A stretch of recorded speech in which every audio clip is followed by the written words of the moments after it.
जाति जनगणना केवल जातियों की गिनती नहीं है। जो हम सब चाहते हैं, जो हमारी पार्टी चाहती है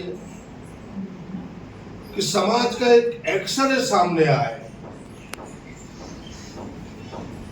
कि भाई किस जाति के लोग किस अवस्था में जी रहे हैं।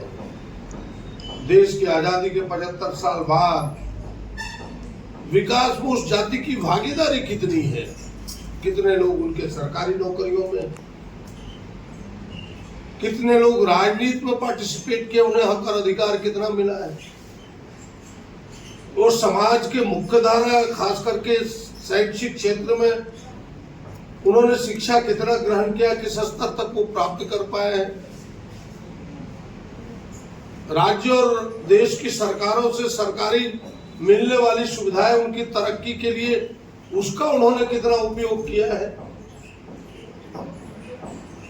तो ये पूरी गणना इस जाति जनगणना का भाग है जो देश के सामने बिल्कुल साफ साफ ये तस्वीर देगा कि कौन सी जाति किस अवस्था में है। फिर सत्ता पर बैठे हुए चाहे राज्य के लोग सत्ता पर हो, चाहे देश की सत्ता पर हो, बैठे हुए सत्ताधारियों के सामने यह तस्वीर आएगी तो फिर उसको ध्यान में रखते हुए हम विकास के नए खाके को खींच पाएंगे। जिनकी कम भागीदारी है उनकी भागीदारी को बराबरी कैसे दे,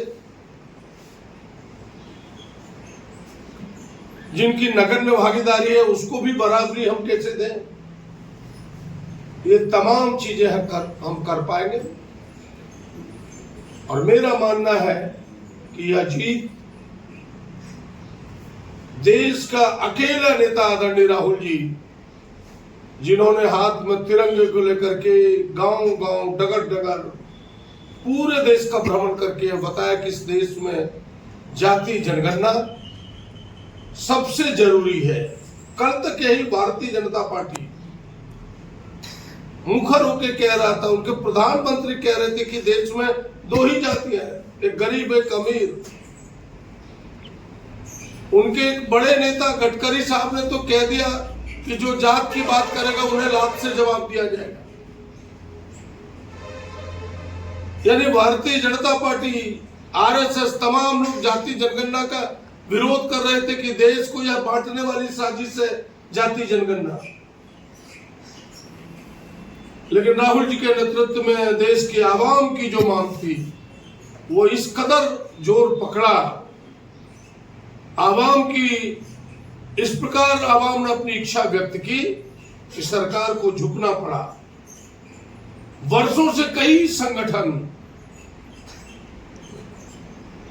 भिन्न भिन्न प्रकार के स्वतंत्र रूप से भी इस जनगणना की वर्षों से मांग कर रहे थे। उन तमाम लोगों का, देश की आवाम का, कांग्रेस पार्टी का, और इस जीत को राहुल जी की मैं जीत बताता हूं।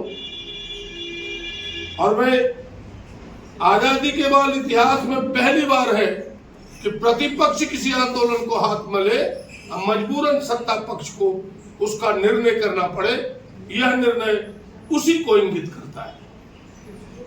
और मैं साफ साफ कह सकता हूं कि अब जाति जनगणना उस बात की पुष्टि करेगी कि जिसकी जितनी हिस्सेदारी उसकी उतनी भागीदारी, जिसकी जितनी संख्या होगी उसको उतना हिस्सा मिलेगा राजनीति में, विकास में, अन्य कामों में। और हमें लगता है कि यह देश में क्रांतिकारी परिवर्तन लाएगा, विकास में एक नए आयाम को फिर से रेखांकित करेगा और विकास के मजबूत और चौड़ा नए दरवाजे को प्रशस्त करेगा, खोलेगा।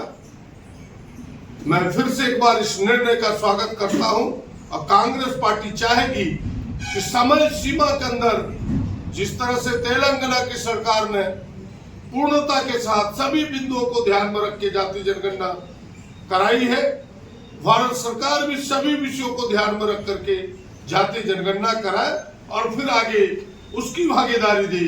और हमारी अब जो दूसरी लड़ाई है वो इसी का हिस्सा है। वो जो 50% आरक्षण का सीमा है वो सीमा भी टूटी। जो राहुल जी ने कहा है इस लक्ष्मण रेखा को हम पार करेंगे। अगर किसी की संख्या है, जैसे खास करके झारखंड में हम 55% ओबीसी है, आज आरक्षण मात्र 14% है, उसे इस सीमा की रेखा को तोड़ने के बाद उनको भी हिस्सेदारी मिल पाएगा, उनके भविष्य को हिस्सेदारी मिल पाएगा। हम उस दिशा में इस लड़ाई को ले जाएंगे। हमें लगता है कि फिर से इस निर्णय का स्वागत करते हुए आदरणीय राहुल जी के नेतृत्व में जो दूसरा मुद्दा है उसको लेके हम सब आगे बढ़ेंगे और इस देश को, यहाँ के लोगों को न्याय दिलाने का प्रयास करेंगे। धन्यवाद। हमने अपने तेलंगाना सरकार का हवाला देकर के कहा था कि वहाँ जातिगत जनगणना पहले हो गई और अभी तक झारखंड में जातिगत जनगणना नहीं हो पाई, तो सरकार से इस मुद्दे पर क्या कुछ वार्ता हुई है और ये वार्ता कहाँ तक पहुँची और झारखंड में कब तक जातिगत जनगणना हो जाएगी? देखिए, आपने देखा होगा कि सरकार ने निर्णय पहले ही लिया है, उसकी तैयारी भी सरकार कर रही है और अभी झारखंड की जो मुख्य पार्टी है झारखंड मुक्ति मोर्चा, उन्होंने अपने अधिवेशन में भी कहा कि इस साल ही हम जाति जनगणना कराएंगे। लेकिन यदि भारत सरकार जाति जनगणना कराती है उसके अंदर यह राज्य भी आता है, हमें लगता है फिर से राज्य सरकार विचार करेगी कि अब क्या बेहतर होगा।